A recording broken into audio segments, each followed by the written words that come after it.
Subukan mo ang Sinaing. ang isang niluto Opo. ay itago mo, hindi sa refrigerator.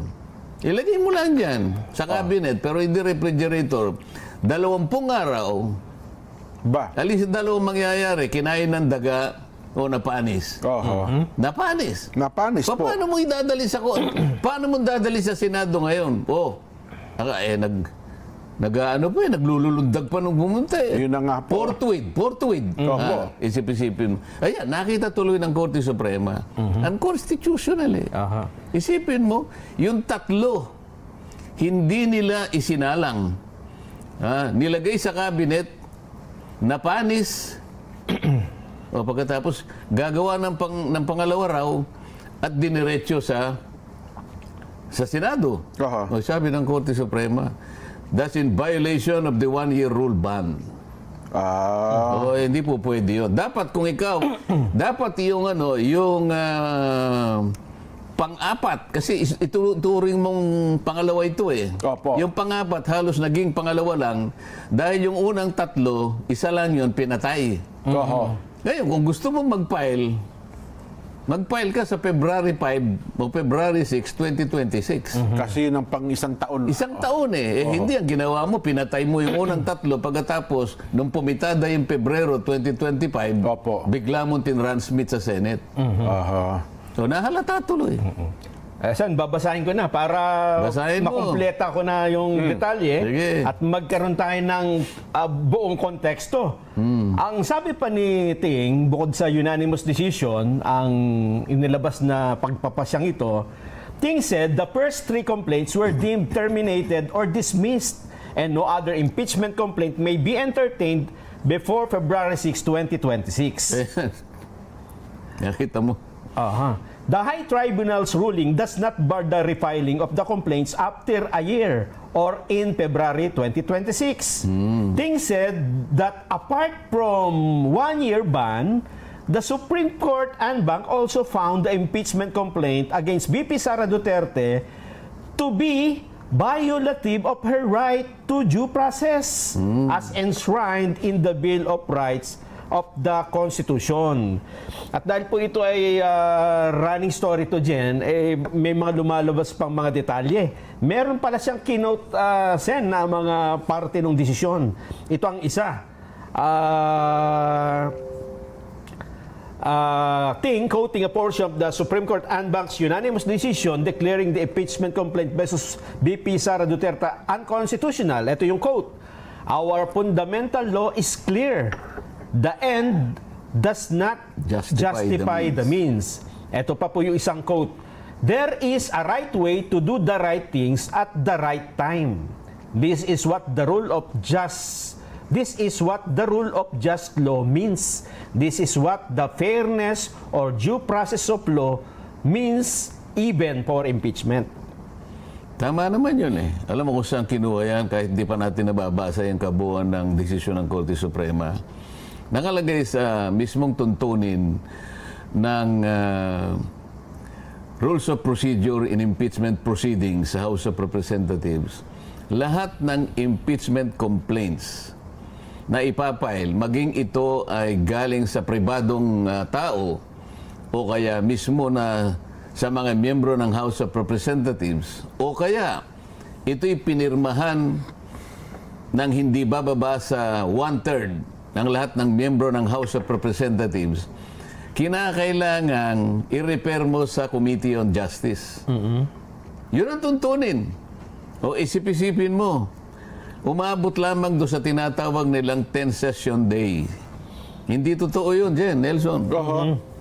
Sa totoo lang, kapag ako talagang nakahanda tayo, sinasabi ko naman sa inyo, kung yan ay natuloy halimbawa na pag-usapan sa Senado, unang-unang pagkakamali nila, Jen, yung unang complaint ay i-file at in-endorse at ito'y tinanggap ng opisina ng Secretary General December 2.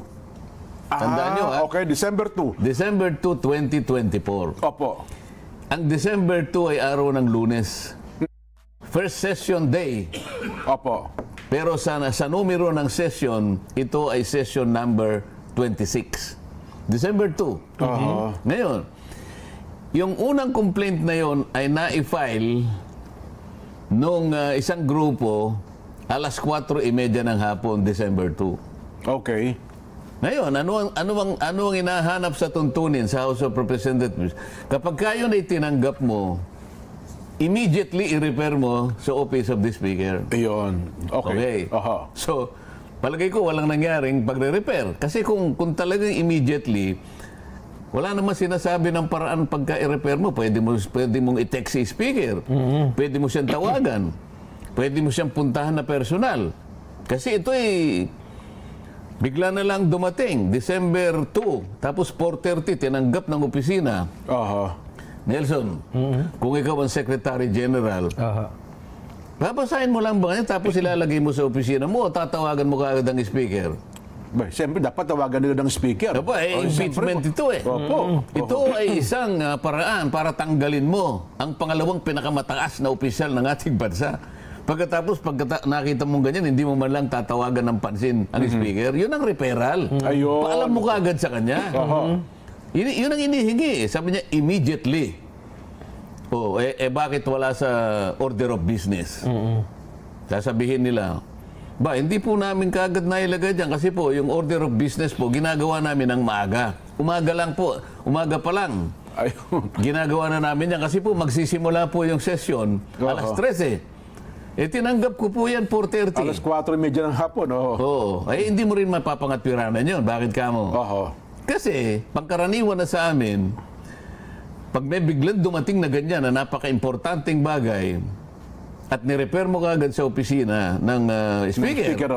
Sabi ng speaker, sige, isama mo additional reference of business. Ayun, so pwede naman palang gawin yun. Pwede mo gawin yun. May kababalian naman pala Ang totoo niyan, yung apat na yan, nung i-repair nila doon sa sinasabi nilang 10th session day, yun ang February 5. Wala siya doon sa order of business doon sa araw na yon. Kaya nga sinasabi ko, kung ito'y halimbawa umabot sa Senado, unang tanong ko sa kanila, hawak-hawak ko yung session number 36. Ito yung sinasabi niyong 10th session day. Kapag napatunayan ninyo na ito'y nakasulat dito, ibig sabihin, in-include nyo. Andyan talaga, magre-resign ako as Senator of the Republic. Naku, mabigat. Okay? Kasi wala hawak ko na eh. Bakit ninyo pinangatwiran ninyo na pati sasagot ng Solicitor General eh. It was included in the order of business, sabi niya. Ito po yung aming katibayan, Annex A. Halimbawa, Annex A, Session number 36, Order of Business. Pagka tinignan mo, wala doon. Saan mo makikita? Sa journal.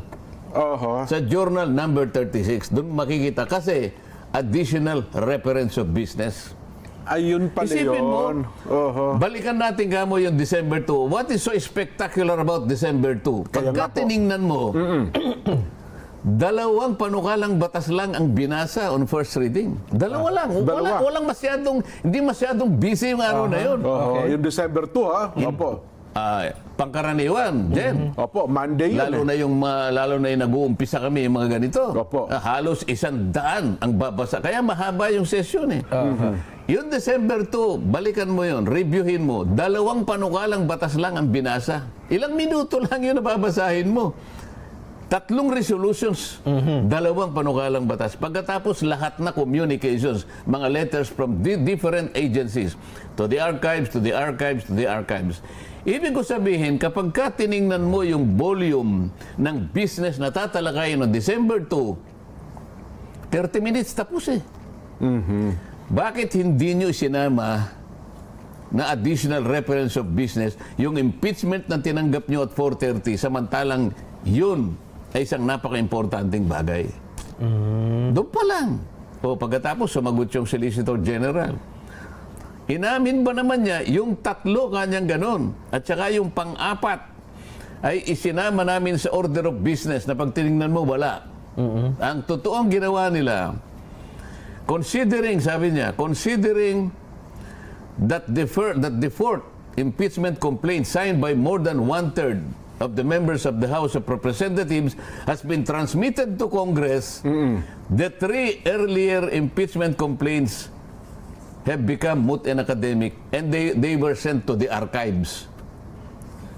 Alam mo ibig sabihin no? Aha. Pinatay po namin. Pinatay nyo. Kaya nilagay Kaya sa nga sabi archive. ng Korte Suprema, pinatay ninyo, ibig sabihin, yung pangalawa, hindi na pwede. You violated the 1-year ban rule. Ayun. Simple. So yun pala yung binabanggit ng Korte Suprema Oo. na nalabag yung 1-year ban rule ng impeachment complaint. Yes. Ayun. Oho. Kasi kung yun ay nirepair ninyo sa Committee on Justice, may tumuloy na sana eh. Oho. Walang tumuloy na proceedings kasi walang ni-repair. Walang ni-repair sa Committee on Justice. Oho. Yun ang pinaka-ultimate na destination ng lahat ng impeachment complaints. Oho. Umabot lamang dun sa order of business eh. Pagkatapos in archives, nasaan ang pumunta sa Committee on Justice? Wala, kahit isa. Oho. Yun pala yun. Wala. Unconstitutional. Bakit? Opo. Yung dalawang requirements doon, yung i-include mo sa order of business, nakasulat sa Constitution eh. Aha. Pagkatapos, in 3 session days thereafter, sabi niya, kapag lumabas nga sa order of business, i-repair mo naman sa Committee on Justice. Oho. Hindi nangyari yun. Yung 4, hindi dumating sa Committee on Justice. Wala sa rules yun eh. Bakit dinala mo sa archives, hindi doon sa Committee on Justice? Kaya pala unanimous yung desisyon ng Supreme Court. So, ano, ha? Mukhang hindi nahirapan. Mukhang walang pumanig ni isa man. Ni wala bang dissenting opinion? Hindi, pagka unanimous, ibig sabihin Unanimous lahat. eh. Talagang, ganun pala. No? Wala. Ganun ka grabe. Oho. Bakit sinabi na walang due process dyan? Kanina, nabanggit niya. Yes. Opo. Ipaliwanag natin bakit walang due process. Bakit po? Hindi nga dumating sa Committee on Justice, doon mo kasi tatawagin ng Vice President para kahit papano, kung gusto niya mag-appear doon, magpaliwanag, Opo. o magbigay ng doon pa lang, sagutin niya, walang nangyari. Wala rin ho kasing gano'n, no? Ni isang pagdinig ata sa Committee on Justice, wala pong nangyari. Wala eh. Diniretso agad eh. Marami silang itinago doon sa kanilang tuntunin. Opo. Oh. Kung babasahin nila Section 2 nung kanilang Rules of Procedure in Impeachment Proceedings, Section number 2, Opo. Initiation and Mode of Filings. Ang halimbawa ganun, Initiation of Impeachment Proceedings. Dalawang bagay lang, ipa-file mo and then referral to the Committee on Justice. Dalawa ang stages yan. I-file mo and then refer to the Committee on Justice. Lahat. Walang exempted doon. Kahit na ito'y galing sa private individual, galing sa member ng Congress, o kaya pinirmahan ng 1/3 o higit pa. Lahat ng ito nakalagay sa Section 2, i-repair mo sa Committee on Justice. Committee on Justice, ayun. Oh. Yung port complaint dumating, hindi, tinransmit ka niya. Opo, dinala agad sa Senado yun. Yun ang kanilang pag-aakala na kapag ka 1/3, ita-transmit mo. Samantalang kung basahin niya uli doon, ang sinabi lang, pagka 1/3 o higit pa, yung pagta-transmit doon, gayahin mo kanya yung approval ng isang bill. Yun lang naman ang sinasabi, yung kung paano mo ita-transmit. Pero walang sinasabi na hindi mo muna i-repair sa Committee on Justice. Ayun pala. Ngayon ko naunawaan, Nelson, dyan. Kaya pala pinagmisa yan. Patay na. So, nakita mo na. Kaya oo nga na, ngayon ko lang na-realize. Hindi ba sinasabi na natin yun eh. nga. Nakita ko na yun eh. Nagmisa sila. Opo. Sapagkat ibinaon na nila. Patay eh. Oo. Pag ganito. Ito pa yung isang maliwanag. Doon sa pangangatwiran ng Solicitor General, sabi niya, yung puka niyang mga nag-file at nag-endorse ng mga naunang complaints, halos 7 yun dyan eh. Yung unang complaint, Tama po. parang Percival, whatever. Opo, yung representante ng ano. Yung pangalawa, 3 eh. Nandun sila Arlene Brosa, sila yung ano, ganyan. Teacher ata yan. Tapos Castro. meron na namang parang 2 na naman yon. Opo. Tapos yung isa si Congressman Bordado. O yan, ng Basta Bicol. 7 lahat yon. Ang sabi nung Solicitor General, yung nag-endorse nung tatlong complaints. Naunang tatlong complaint, Naunang opo. tatlong complaints. Nag-endorse din sila, pumirma din sila. Doon sa pang-apat. pang-apat. Oh. Ang tanong, Oho. so bago nyo tinransmit sa Senate noong February 5, 2025, Opo. itong 7 na nag-endorse nung unang complaint, tatlo, okay. na nag-endorse din nung pangalawa, ibig sabihin, 2 complaints ang in-endorse. Tama o hindi? Hindi tama po. Technically, Hindi dalawa talaga yun. violation talaga. Dahil isa lang talaga eh. Ang dapat. Isa lang talaga isang ano. So, nagpasilo sila sa sarili nilang ano eh. Inamin ng Solicitor General. Ito po kanya, pinakita pa yung ano eh, yung pirma dun sa Opo, yung mga pinirmahan po nila, yes. yung signature page nung pang-apat. Oho. Ayan po kanya. Ayan po kanya. Ginawang exhibit pa eh. Oho. O, di ibig sabihin, kung ako ang Korte Suprema, di malinaw yun. In-endorse mo rito, Yung una. nag-endorse ka nito. Oo. Di kayong 7 kanya na endorser, bago pa dumating sa Senate, kasi Oo. pinirman eh. Opo. Maliwanag na kayo. Dalawang nag-endorse. beses Dalawang nag-endorse beses kayo ng nag-endorse. impeachment complaint. Paano kayo mag-endorse ng dalawang within 1 year? Hindi pwede. Sayang, ano? Ang alam ko, sa hearing nyo sa Senado, dapat ibubulgar itong mga ito, no? Oo, pero nandyan eh. Nandiyan na, Dinesisyon na eh, desisyon na ng Supreme Court. Ang totoo niyan, Opo. bago sana mapunta dyan, yung mainit na usapin, paano mo itatawid, di ba? Isa pa yun, isa pa pong issue yun, no? Oo, From 19th Congress to 20th Congress. Talaga yun. At nakahanda naman tayo, kahit saan mo isakay. Oho. Anong ginamit mo? Submarine, halimbawa? Aeroplano? Hindi na makita, kasi lalim na ng bangka? dagat, eh, oh. Ha? O nilangoy mo? Baka boring machine po ginamit. Dinahin sa ilalim ng lupa, eh. Kaya nga. Boring machine na. Pero matutuntun natin. Ha? Ayun. Basta sabihin mo lang kung paano mo itinawid. Oo. Oh. May statement na po rito ang Senate Court. Ayan, sige, Senate. Alam ko Impeachment ito. Court. Ito na mga, unahin ko na muna House of Representatives. Kasi sila yung ano eh. Sila Ayun, reaction ng House sige, of Representatives. sige, yan muna. House of Representatives, sa pamamagitan po ni Attorney Princess Abante, the House of Representatives has yet to officially receive a copy of the Supreme Court's decision. We will review it with utmost respect once furnished. That said, we undergo the following. We respect the Supreme Court, but our